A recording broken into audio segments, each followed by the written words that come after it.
Good morning, everyone, and good afternoon. If you're joining us from the East Coast, thank you so much for being here today. We have again, all of our topics are great in my eyes, but this is a really, really good topic that we're going to be discussing today.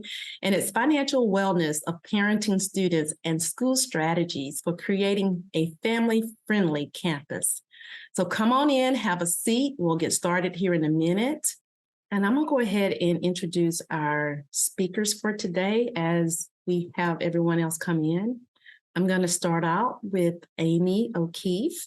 Amy is the founder and executive director of CARE at Texas Women's University, focuses on supporting underserved students, student parents, veterans, students who have experienced foster care, and students in crisis by providing wraparound services and facilitating emergency aid. Over the last 20 years, O'Keefe has led innovative efforts to improve student experiences and outcomes. She earned her bachelor's degree at Miami University of Ohio and her master's in student affairs administration at Southern Illinois University. She loves a good laugh, conspiring on capers, and chowing down on killer nachos. I like nachos as well as Amy. But most of all, she loves being inspired by students' triumphs. Thank you for joining us today, Amy, and presenting. Next, we have our own Miss Allyson Cornett. Allyson is a senior research analyst at Trellis Strategies. Since joining the team in 2017, Allyson has led dozens of projects investigating the basic needs security, finances, student success, and mental health of college students. She holds a Master of Behavioral and Community Health and is certified in public health. Thank you also, Allyson, for agreeing to present on this very important topic. And thanks again, everyone, for joining us for this webinar. We have two goals today. One, to share findings from the new Trellis Strategies reports on the experiences and challenges of parenting students.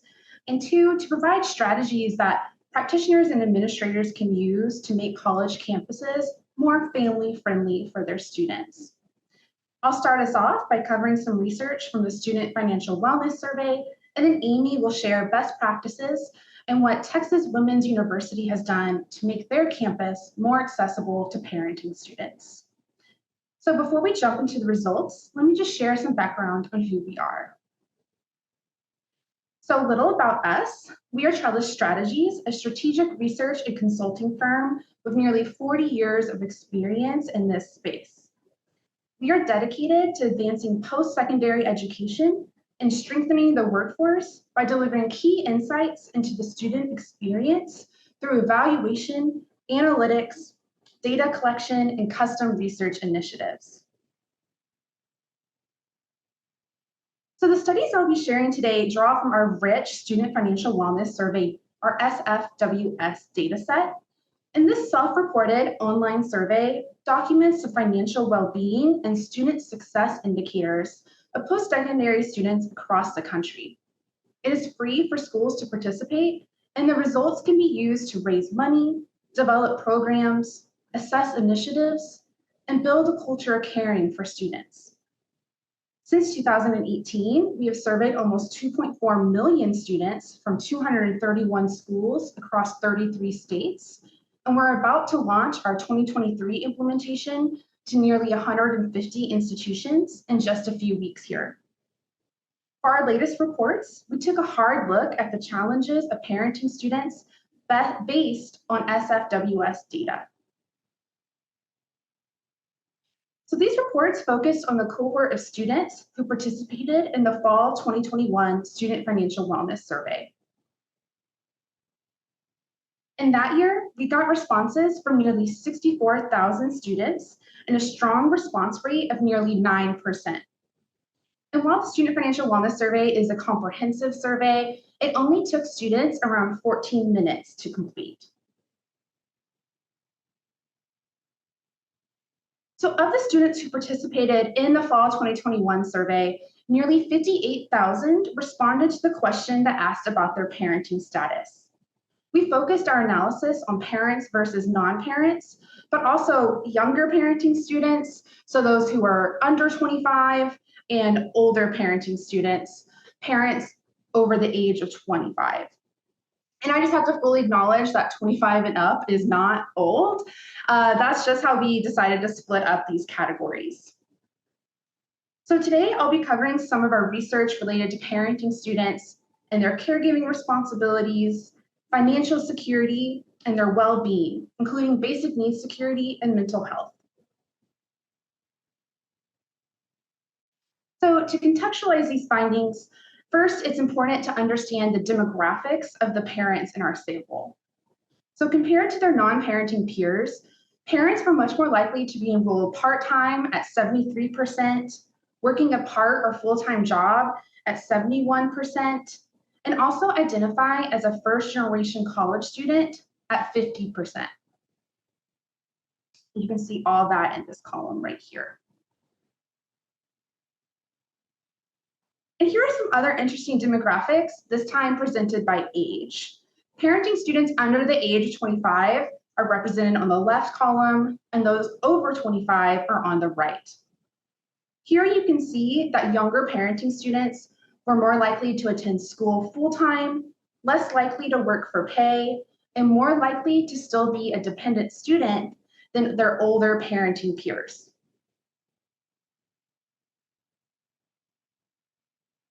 And this work couldn't have been accomplished without the thoughtful support of the Annie E. Casey Foundation. Our colleagues at the Annie E. Casey Foundation were eager to better understand the challenges and experiences of parenting students, especially those who were younger. And while we are extremely grateful for their support, the findings and conclusions of these studies, of course, are those of Trellis Strategies and not the foundation, and do not necessarily reflect the opinions of the Annie E. Casey Foundation.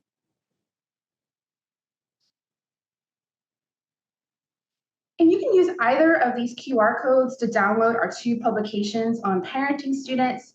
I'll pause here for a second, but these reports are also publicly available on our website, trellisstrategies.org.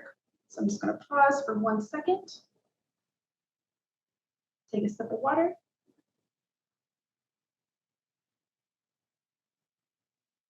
All right, let's get started with caregiving and financial responsibilities. So in the fall 2021 Student Financial Wellness Survey, 23% of our respondents identified themselves as a parent, primary caregiver, or legal guardian to any children. Parenting students can struggle to balance their caregiving responsibilities with their educational goals. And one factor that can negatively impact the persistence of parenting students is time poverty, or the scarcity of time due to the combined responsibilities of parenthood, employment, and academics. All of this can leave these students with insufficient time for self-care, socializing, and studying. This results in student parents enrolling part-time at significantly higher rates, spending more time studying while simultaneously caring for their children, and spending less overall time on their education compared to their childless peers. And these trends were mirrored in the survey responses of our parenting students, where 73% were enrolled part-time. And in this chart, we can see 28% are spending over 40 hours a week providing care for their dependents. Non-parents, in comparison, were significantly more likely to be enrolled for full-time, with just 14% investing an equal amount of time into caring for their dependents. And older parents, in particular, were more likely to report spending 40 or more hours a week on dependent care.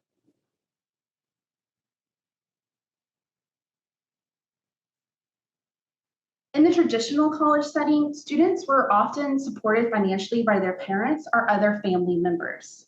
Parenting students, however, are more likely to have an expected family contribution, or EFC, of 0, and often find themselves supporting their own family members in addition to substantial caregiving responsibilities and academic obligations. And before I dive into our findings here, I did want to note that the charts for blue and orange will display parenting versus non-parenting students, while the blue and purple charts feature young parents versus parents 25 and older. So in the fall 2021 Student Financial Wellness Survey, Students with children were more likely to provide financial support to their spouses, parents, or guardians, and other family members than their non-parenting peers. The smallest gap in support occurred with helping parents or guardians financially, where there's only a difference of 4 percentage points between parents and non-parents. And when looking at the importance of supporting family financially by age, we see that parenting students who were 25 and older were far more likely to signal that providing this type of support was important compared to their younger parenting peers. Overall, we saw 83% of parenting students say this is important, compared to just 36% of non-parents. So now that we've looked at some of the caregiving and financial demands of parenting students, let's explore some of our key findings related to financial security. Parenting students often report stressful finances, limited resources, and significant familial obligations, a combination that puts them at greater risk of prematurely leaving their institution without a degree.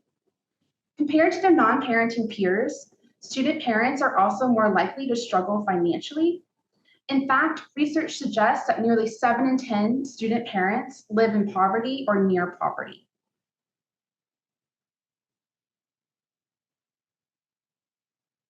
So compared to peers without children, parenting students have the added responsibility of caring for at least one dependent in addition to themselves. These students must balance their academic responsibilities, coordinate childcare, handle their family duties, and often juggle employment in addition to these other responsibilities. Students with children have at least 2 personas. They can identify both as parents and as college students. In most cases, it is assumed that a young person will identify first as a parent and then as a student. However, there are several scenarios that might push that persona further down the list. For example, one of our respondents could be a parent, a worker, and a student. As the student persona gets pushed further and further down that list, it becomes increasingly difficult for that individual to persist through their post-secondary education to graduation. And we do have a question in the Student Financial Wellness Survey that attempts to get at this idea for respondents who reported that they work for pay. And interestingly, we can see that 57% of younger parenting students identified as a student who works, while 70% of parents 25 and older consider themselves a worker who goes to school. We also see that parents over the age of 25 are far more likely to work 40 or more hours a week compared to their younger peers. So even for students who have income coming in, managing finances while simultaneously paying for college, living expenses, and other bills can be stressful and challenging. And in our 2021 survey, parenting students indicated higher levels of financial distress compared to their peers without dependents. 78% of student parents had experienced financial challenges while enrolled, and 56% worried about being able to pay for their monthly expenses. 3 in 5 of these students were concerned about having enough money to pay for school. So in addition to these anxieties, parenting students often reported increased financial obligations compared to their non-parenting peers, and were also less likely to rely on their parents or other family members to make ends meet. With tight budgets, many parenting students have inadequate savings to cover unexpected costs or financial shortfalls. In fact, 64% of respondents with children would have trouble getting $500 in cash or credit to meet a sudden expense, and younger parents were slightly more likely to report this than parents over 25, as we can see in this chart here.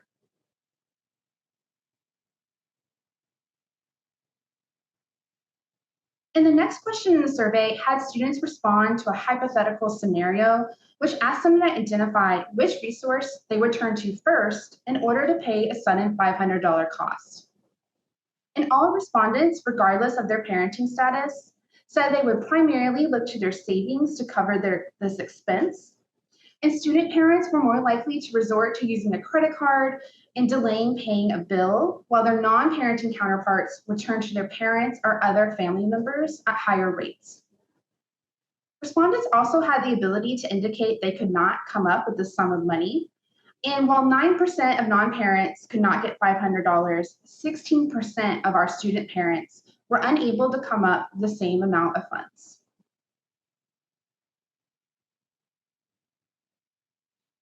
Financial behaviors and decision-making are shaped by a variety of factors, including cultural and social norms, understanding of personal finance concepts, economic conditions, and more. Healthy financial behaviors often include budgeting, saving for an emergency fund, managing debt, and responsible credit usage. However, college students may face unique challenges when attempting to engage in these activities, such as inadequate incomes, balancing their other commitments like school, family, and work, relying on student loans, and having limited access to resources, such as financial advisors or counselors. And while student parents followed a weekly or monthly budget at higher rates than their non-parenting counterparts, they are also less likely to always pay their bills on time by a magnitude of 11 percentage points. And here we can see that younger parenting students' behavior was more in line with non-parenting students. Only 48% of parents under the age of 25 reported following a budget.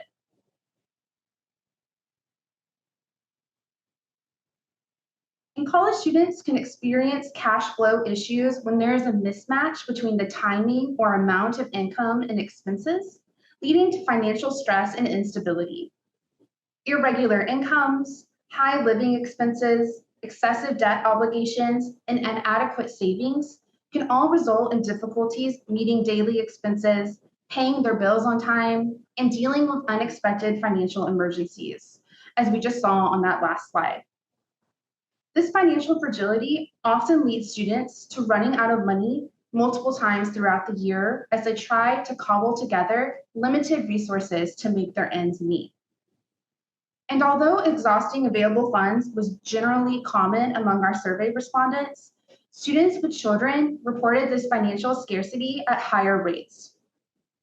So while 80% of parents ran out of money one or more times, 26% were in financial crisis and had depleted their available funds 8 or more times in the same time frame.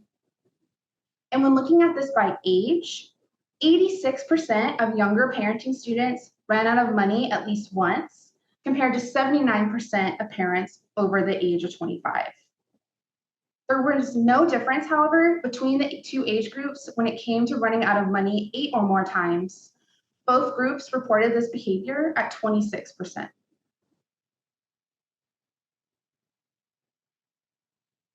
When students face financial stress, many turn to funding options beyond their bank account, such as credit cards.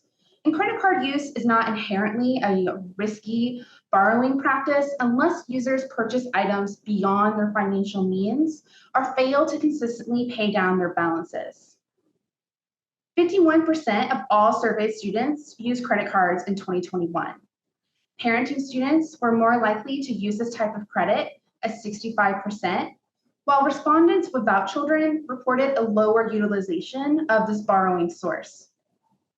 Respondents with children were also more prone to borrowing from predatory sources, including payday loans, which are typically short-term loans lasting 2 weeks with an annual percentage rate or APR of approximately 391%, and auto title loans, which are 30 to 60-day loans secured by a vehicle as collateral. So around 1 in 10 student parents, respectively, indicated using a payday loan at 12% or an auto title loan at 7% at least one time since January 1st, 2021.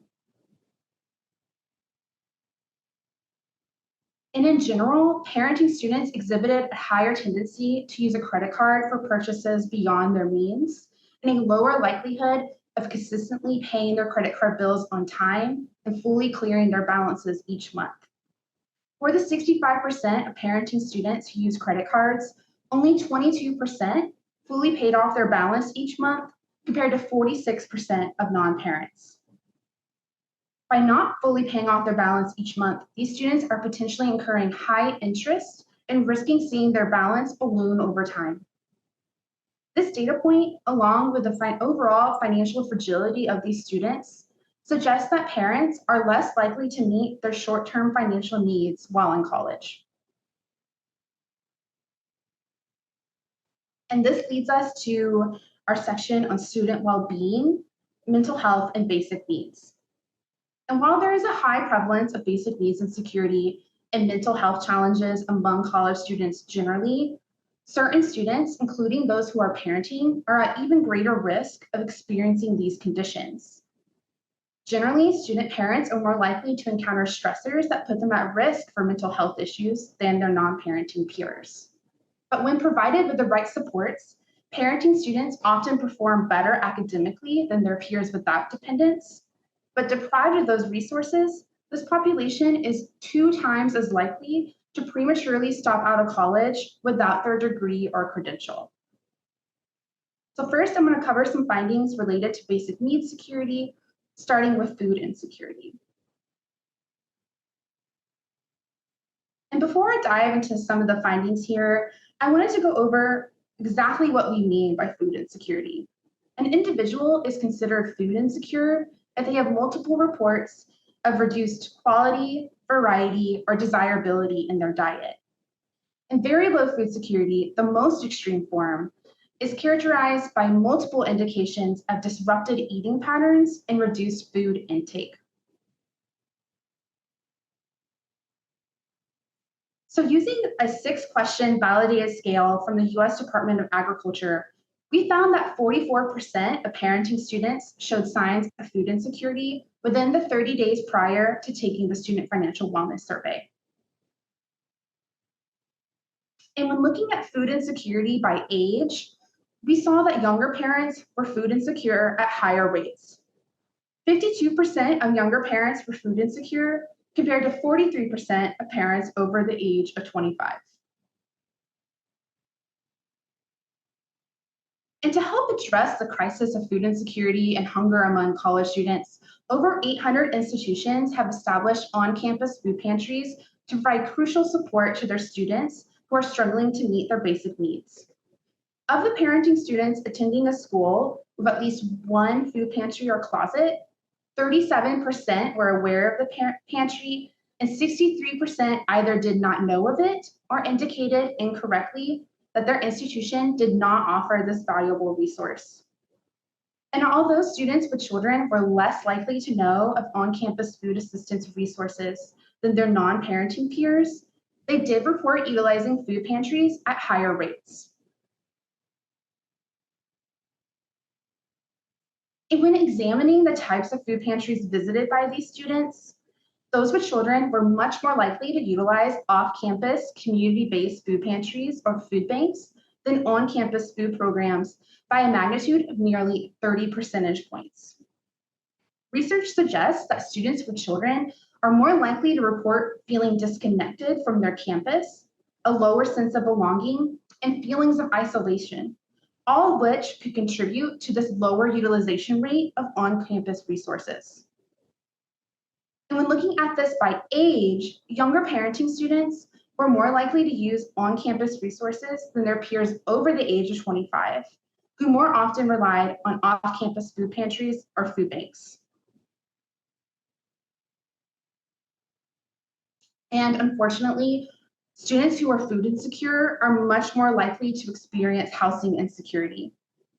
And housing insecurity encompasses a wide range of challenges, including difficulty finding and maintaining affordable, safe, and quality housing.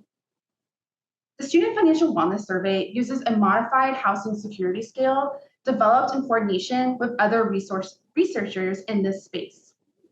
So using this scale, 60% of parenting students were identified as housing insecure, compared to 41% of non-parents. These students reported increased difficulties paying the full amount of the utilities bill, meeting the full cost of their rent, and paying rent in general. And homelessness, the most extreme form of housing insecurity, is a serious obstacle to students achieving their academic potential. And while only 6% of parenting students explicitly self-identified as unhoused, 17% indicated homelessness since starting college or within the 12 months before the survey. Young parents were nearly 2 times as likely to experience homelessness than their peers over 25, with nearly 1 in 3 younger parents reporting homelessness through their answers to the scale. And the most common expression of homelessness, regardless of age, occurred when students temporarily stayed with a relative or friend or couch surfed while looking for housing. 21% of young parents had couch surfed in the last year, compared to 10% of older parenting students.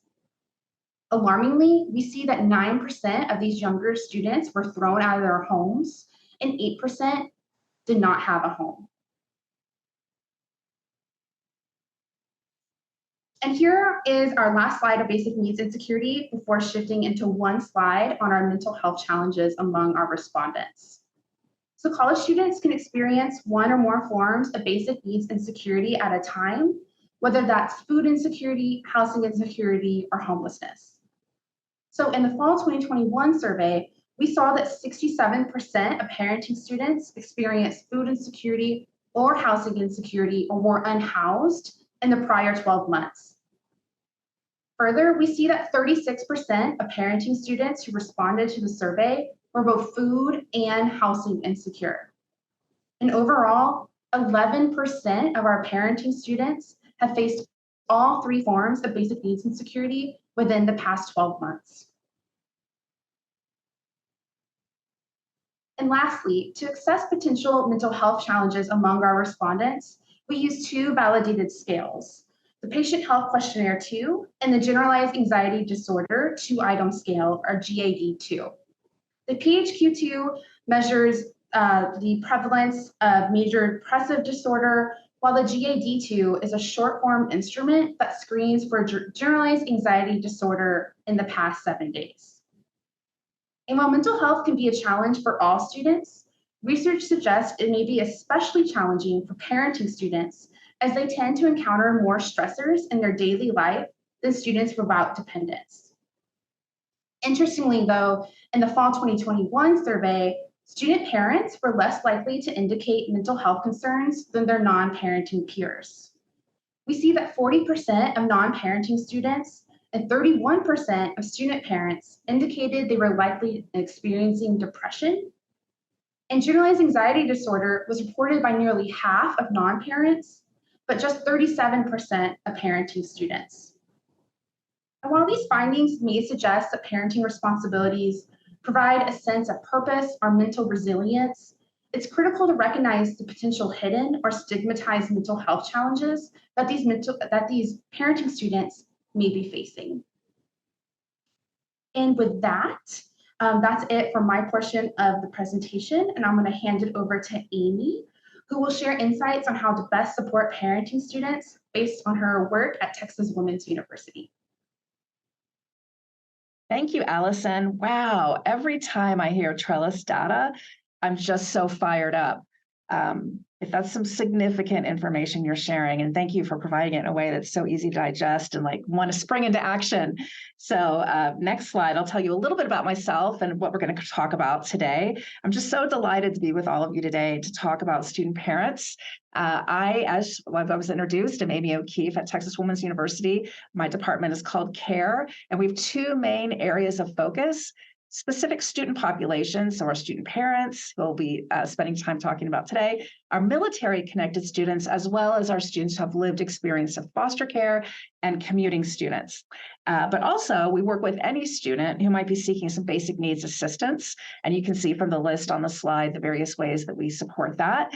I always like to share a little bit about myself because I just can't help it. And this is a picture of my sons, my children. I was a student parent myself when they were very much younger, like let's say 27 years ago. And this is a happy moment in our family when my older son, after 9 years, earned his degree in engineering. So many celebrations. And I think it's helpful just to know that not everybody's path is linear, right? And with that, next slide, I'm going to talk about promising practices and programming for serving student parents. And I framed this to provide just some ideas of what has been working for us here at Texas Women's. Some of this is what I would consider low-hanging fruit in terms of time and resources. But other things that we're doing take more effort. So I'm hoping to provide something that might be useful for those of you. And I think the most important thing that I can share today is the starting point. And that is starting with, who are your student parents? And really, what do you know about them? And I include this picture of one of my students. I met her when she was a first-year student, and she had just discovered she was pregnant, and she was really worried because she had experienced a lot of childhood trauma and didn't have any models of parenting in her life. And she had actually never even held a baby. She said, what am I going to do? And this is right before she graduated, and she's having a fantastic life. So for myself, I like these visual reminders to keep the work centered. I also want to share that a lot of what I'm going to be talking about, I've gained from other places. And so I would encourage you to get involved nationally if you're in student affairs work, whether that's NASPA or ACPA. Both of these organizations have communities, knowledge communities, or commissions that are focused on student parents. And that's a great place to be inspired, or as I like to say, steal ideas from colleagues. Alrighty, next slide. So focusing on the data. So the thing that I really love about Trellis, in addition to it being free, let's not forget that, is that you get this really great picture of what's happening nationally. So for myself, it's like, okay, well, what does that mean on my campus? And how do I know if my campus is a family-friendly campus or not? Well, I'm going to share with you about another free resource, and that is the Family-Friendly Campus Toolkit that you see on the slide. So this tool is a self-assessment. So this is going to give you the data about what your students are experiencing on your campus. It's structured in a way that it provides you from beginning to end all the steps, which I find very helpful because I'm sure myself, like many of you, we wear many hats. And so having someone just provide the structure, like, okay, step 1, 2, 3, 4, it really does make it more likely that you can implement it all the way through. So it starts with explaining an overview of the project, telling you some considerations for forming a committee, which I think is very good. This is a big project to carry only on your shoulders. And then it walks you all the way through pursuing an IRB, to the actual survey, to focus groups, to how do you analyze this data and what do you do with it, and then how do you share it out. So that sounds like a lot to bite off, but trust me, they provide it in bite-sized pieces. And I think it's so helpful. So one of the things that we learned, we've completed the survey and focus groups twice. So we've gone through it. We're doing it every other year. And a huge eye-opener for me was that I had this big misunderstanding of kind of who our average or typical undergraduate student parent was and our graduate. And my graduate, I had actually turned out to be fairly accurate, but my undergraduate was really skewed from my anecdotal experience of who actually sought services in our office, which were the younger parents. But it turned out that our typical undergraduate student parent was not that different in terms of number of children and age of our graduate students. So that really helped me see, like, wow, there's a group of undergraduate students I might not even be serving because I was unaware of the needs and how many of them were out there. Next slide. So the other part of this that's so helpful is that on the survey, students also have an opportunity to provide feedback. Now, the comments that I'm sharing on this slide are all centered around childcare because that was a focus at the time that I was looking at this. But the survey is about much more of their experience than just childcare. They have questions about belonging. They have questions about, do I have ways that I can meet other peers, students who have children, and that sort of thing to help really give you a holistic picture of climate on your campus. So just to highlight a little bit on here, because I think the student voice is so important when we're thinking about this work. So the first one, and the quote I have on here says, finding time to work, interact with your child, and meet all class deadlines as a full-time single parent student is so challenging. I would sometimes work on schoolwork, and after she fell asleep, I would fall asleep midway and miss deadlines even when the assignment was nearly complete, which is just so heartbreaking to know how hard our students are working and right there at the finish line. And sometimes it just can't happen. That students talk about missing class or missing internships or other expectations and requirements due to childcare. The quote at the bottom is really powerful. I'm struggling to find out daycare for my youngest, who is only 2. I gave up everything to go back to school, and this scares me that this is the one problem that won't allow me to finish my degree. Next slide. So the survey also provides an opportunity to get feedback from faculty. So when you hear from the faculty what they're seeing in the classroom, this teacher education says many of our programs have internships that impact our students' abilities to work, and many also have state mandated exams. And I have had students who had to choose between paying for the exams or paying for childcare. A history professor shares that he realized that he had 2 student parents and that their children were in the hallway. And so one student would be in class and one would be in the hallway, and then they would swap back and forth periodically. And he was like, this commitment, or her, I actually should say her, she commented that the commitment to their education, despite the lack of support for them as mothers, was stunning. Like, in other words, like, they're going this extra mile to try to sort this out, but the likelihood of this plan being sustainable was starkly slim. And then the final comment that I included is from a social science faculty member who said that she has observed both mothers and fathers missing deadlines for assignments and unsuccessfully attempting to complete quizzes and exams while also entertaining, engaging, feeding, and caring for their infants and young children. Low academic performance, incomplete assignments, missed deadlines correlate to a lack of affordable childcare. So it's not about student ability or aptitude, clearly. It's about these other circumstances. Next slide, please. So the thing about knowing who your students are not only provides insights for how you in the way that you might be running your office or providing services, but when you're thinking about campus climate more broadly across your whole campus, getting these kind of quotes and this kind of information can also help inform when you're seeking donor support, or if you're applying for grants. This information is so fundamental to be able to explain what your students are experiencing and what they're seeing. So pregnant students, next slide, please. So as I'm sure y'all are aware, pregnant students are protected under Title IX, but there's a way that you can really do more than just support this requirement. I mean, to have a family-friendly campus is to make this information readily available to students. And so we have in the syllabus template that all faculty use, we have this statement about pregnant students, and then it includes a link to the accommodation form. I think having this be just in the forefront and readily accessible sends a message to the whole community that we want to support these students. It's not, we're not just doing it because it's a requirement. And I think a way to demonstrate that is visually. So as you see on this slide, that's the picture of the front of our Title IX brochure. And that picture is our chancellor with a student who's graduating.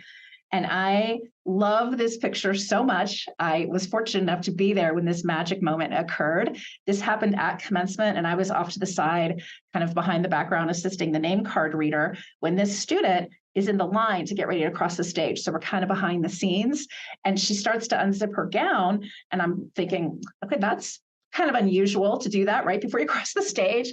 And all of a sudden, the sweetest little head is visible in her gown. We had no idea that she had her infant with her. So she crossed the stage with her baby. Of course, the whole place goes bananas and goes nuts. And our chancellor in particular just was so delighted to be able to share this moment of our student receiving her diploma with her infant in her arms. So that visual sends a message about belonging and welcoming, and that you're not alone on campus. So I encourage you, I actually had to get really intentional. I started looking through all of our web pages and our different brochures and saw an absence of student parents. And so I got with our marketing and communications team and listed out all the different events that I thought where they could start getting these pictures. And before I knew it, pictures that I was trying to save for myself, other departments were using for their website, which is great, so having those visuals really matters. Okay, next slide.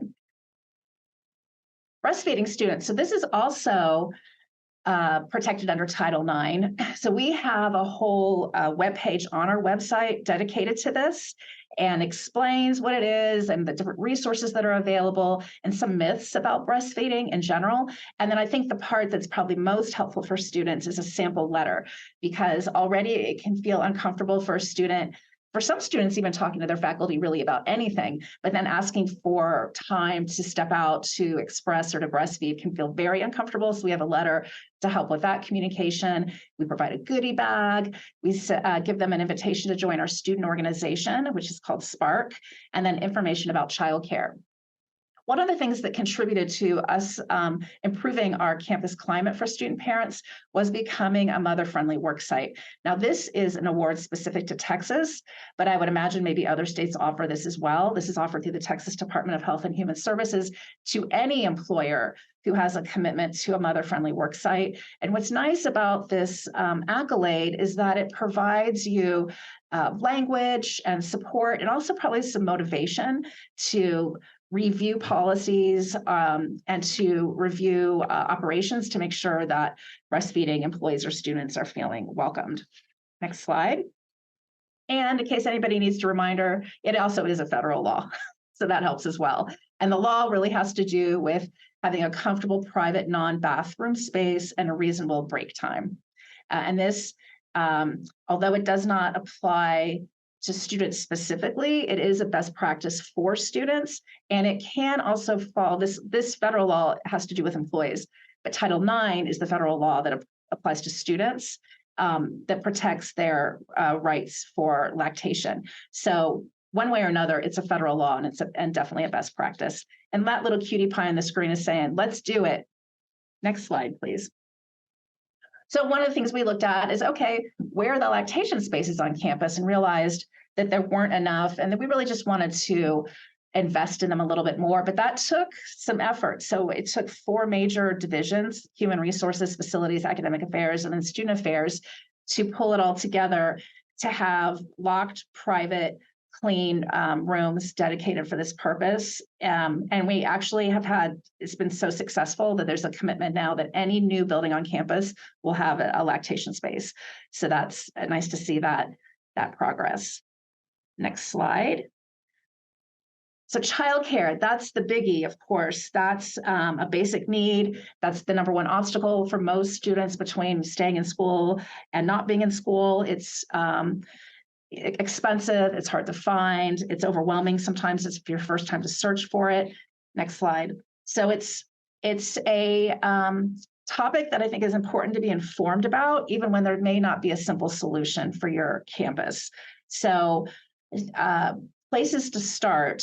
So the low-hanging fruit place to start is just simply having a list of all the area childcare centers where your students are living. And you can usually get that through your state licensing office. So that's the low-hanging fruit. Like, here's where they are. And another low-hanging fruit would be having legitimate sources that help students guide their decision-making, having those kind of educational tools available. Some more I'd say complex ways to address childcare would be to kind of try to go after these state and federal subsidies. So the federal one, which probably most of you are familiar with, of course, is C-Campus. Childcare access means parents in school. So how this works is that usually in December or January, there's a request for funding proposal announced if the legislature has approved the appropriation. So there's not a guarantee that this money is going to be available every year. But fortunately, for the last handful of years, it's been supported. And so then this announcement will go out, and then sometime in the spring, the details of the proposal will be announced. It's usually about 6 weeks from when it's announced to when it's due. The proposals each year have slightly different competitive priorities, but generally it's about supporting your students who have children with the greatest need. And then once that's submitted, then announcements are made in September with a start date of October. And I share that because that timeline can feel a little bit overwhelming sometimes. It's gotten increasingly competitive. I can share this year's competition, 2/3 of the applications were not successful. So yes, I think it is something definitely to pursue. because it can really provide an incredible source of support, because it does allow an institution to pay the cost up to a certain point of childcare for your students. So it's definitely worth it. But I wouldn't put all my eggs in that basket because of how competitive it is. The good thing, though, is once you're awarded, the award is for 4 years. So it's an incredible source of support, and I would love to see it on any university campus if possible. And then babysitting. So I've seen a variety of babysitting apps that some schools are using that seem to be working pretty well, or schools where they're connecting students in their early childhood majors who may want to babysit. That seems to work well. On the slide is a picture. We have on our website coloring pages that are branded to our mascot. And so I just like to show that, because I think that's kind of some low-hanging fruit to show that you're family friendly, is having something like coloring pages that anyone on campus can print these out if a child comes into their office, that they can have to color. Okay, next slide, please. So this is talking about basic needs. We've covered, Trellis does such a great job of showing the impact of basic needs. And so this is next slide, some ways that we're trying to address that. So the first is SNAP. Now, SNAP during COVID, far more of our students were able to access that. Some of it's dialed back a little bit, but it's still, for our students who have children, they really should be looking at applying for SNAPs. And one thing that universities can do is have SNAP consultants come on campus. That makes a huge difference with the student actually seeing that application all the way through, which can be a little bit overwhelming. So having a consultant who is approved by SNAP, and then also being able to check the status of their application. That's made a huge difference in the number of our students who are receiving SNAP, is having those consultations. The other thing is having a basic needs statement in your syllabus. So when we were able to get that added to the template, that made a big difference in the number of faculty who were encouraging students to connect with our office and then get that connection to SNAP. So that's been helpful. Also, next slide, please. On the food front is considering a partnership with Swipe Out Hunger. So this is a national organization started by students at UCLA, and it's really looking at how to engage students helping each other around issues of food insecurity. But from the staff perspective, one of the things that I really appreciate about this organization is they offer tons of free training. They provide templates on, if you're starting a pantry for the first time, some considerations. If you're working with your food vendor on campus, they'll connect you with other universities that work with that vendor on maybe some ways that they might help contribute to your pantry. So that's a great resource. And again, it's my favorite because it's, yes, you said it, free. All right, next slide, please. Okay, family-friendly programming. So this little happy smiley face on here was designed by our Department of Housing and Dining, that we put this on flyers to show any event on campus that's happening if it's family-friendly. And this takes the guesswork out for students, that they know, yes, the content or the formality of the event will be welcoming to children. And it also just sends, again, another visual message that you are welcome here. Next slide. Another way to do that, which is fairly low-hanging fruit, is just to have a map that says, hey, these are the spaces that you might be looking for. Here are where changing tables are. Here are where lactation spaces are. Here where you can get a high chair. Here's on the back of this flyer, it lists like all the different camps and offices and departments that cater specifically to families. As an example, our university library has a children's library within it. So we point that out. Our Department of Speech Comm has a speech therapy clinic that's open to children. We have dental hygiene, and they see children as patients. So all of those kinds of resources are also listed on the back in one spot. Okay, next slide. Quiet backpacks. So we have in our office literally a backpack that has toys in it that are quiet and age appropriate. So we have one that's for around age 2-3, and then one that's for like pre-K. And so if you need to come to campus unexpectedly and you have your kids with you and you have to meet with someone, you can swing through our office and pick up this bag that, you know, is likely to have stuff that's different than the stuff you might have at home. So hopefully it'll entertain your kids a little bit while you're in this meeting. And it's just also another way to show you're welcome here, and so are your children. Okie doke. Next slide, please. So a student-parent organization, I really encourage you to think about having an organization, because this is going to be the a way that students can find each other to have that peer connection. But also it's a great way when I get a call from a prospective student who says, listen, I'm moving to the area. Can you talk to me about the school district? And can you tell me where is a good place to live? It's much better for me to connect that student with another student.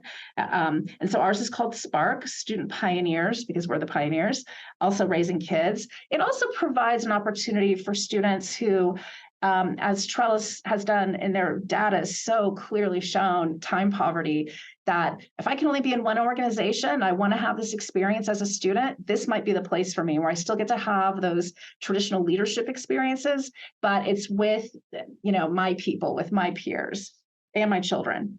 Next slide. Okay, this started out as low-hanging fruit and has turned into a big beast, but it's awesome. It's a university tradition now that we've had for over 30 years.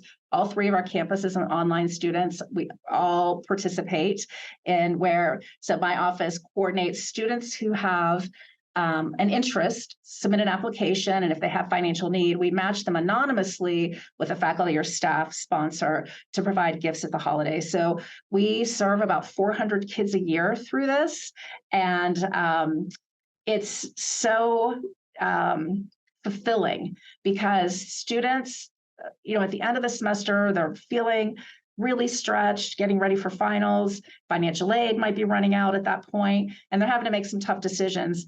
Like, am I going to, pay for my utilities for December, or am I going to have gifts from Santa? So many students have shared that with me, that really is what it can come down to. And so having like a way to help with that in some way makes such a huge difference. And one thing about this that's an unexpected outcome of this program is what the faculty and staff share.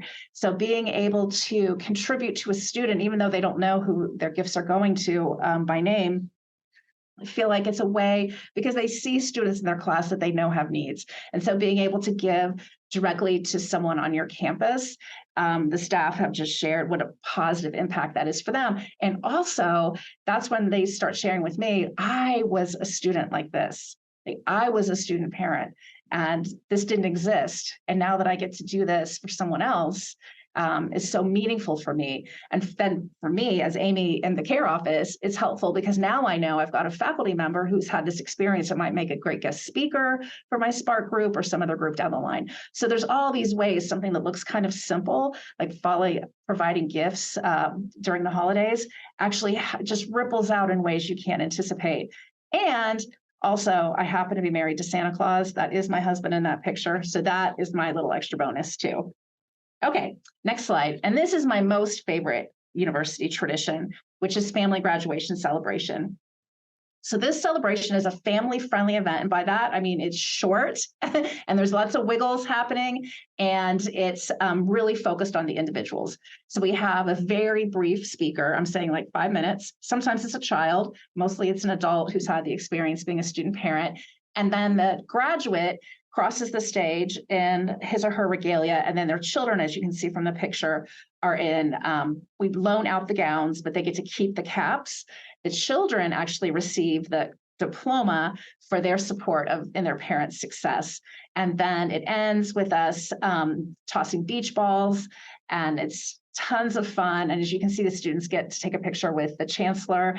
And for some students, they feel like it's the most meaningful university's event, where their whole life, like I'm a student, I'm a parent, I'm all these things, it's all acknowledged in one event.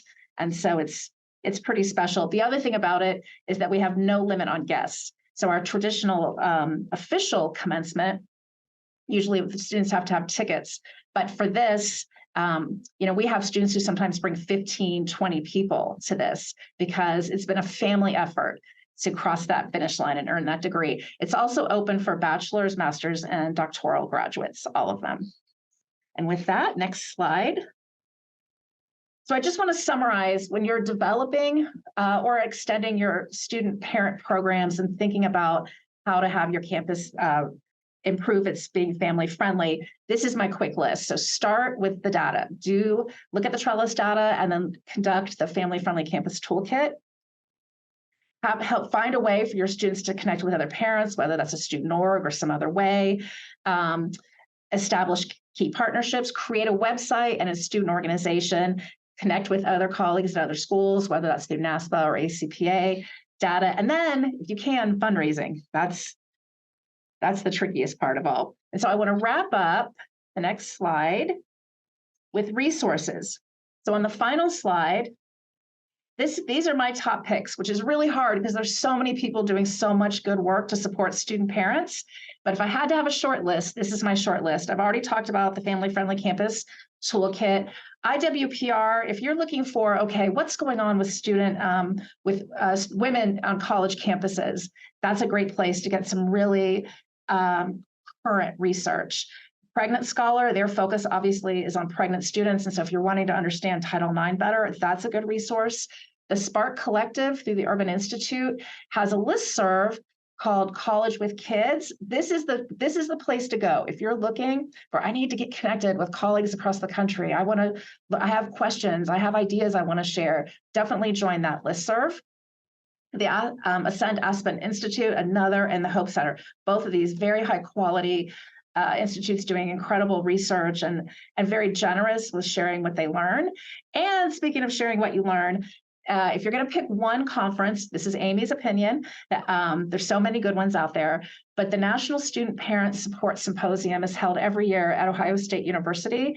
This year, it'll be May 8th through 10th.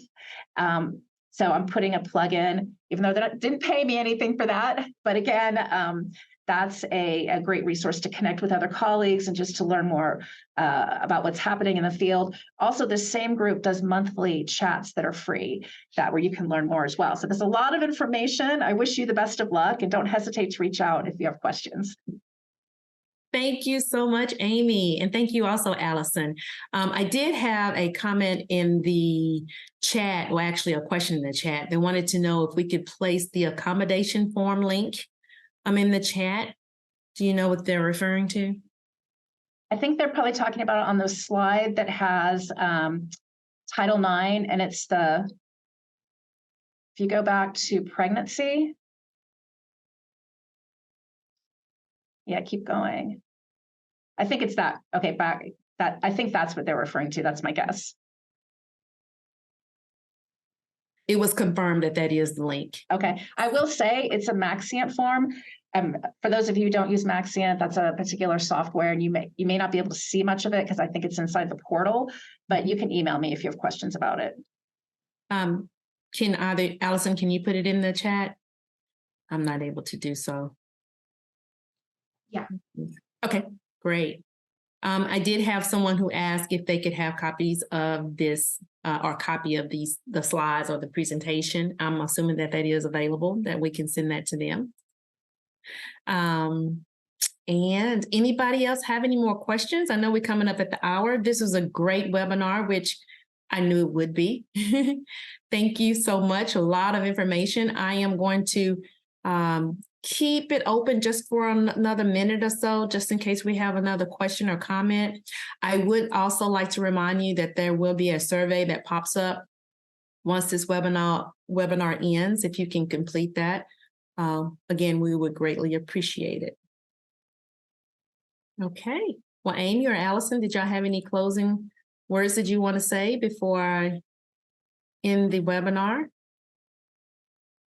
The only thing I would say is just thank you for the interest. These students deserve it. Mm-hmm. And if there's a really supportive group of people across the country, the people who do this work want to help each other because we believe in it and we believe in supporting these students. So I just thank people for participating. Yeah, just want to echo what Amy said.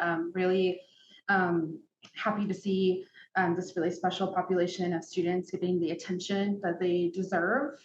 And we'll definitely be sharing the presentation as a PDF so everyone can get these really great resources that Amy's identified. I just want to thank everyone for hanging out with us today. I know we bumped up right at the hour, so really appreciate everyone hanging out. Yes, thank you again so much and have a fantastic day. Bye.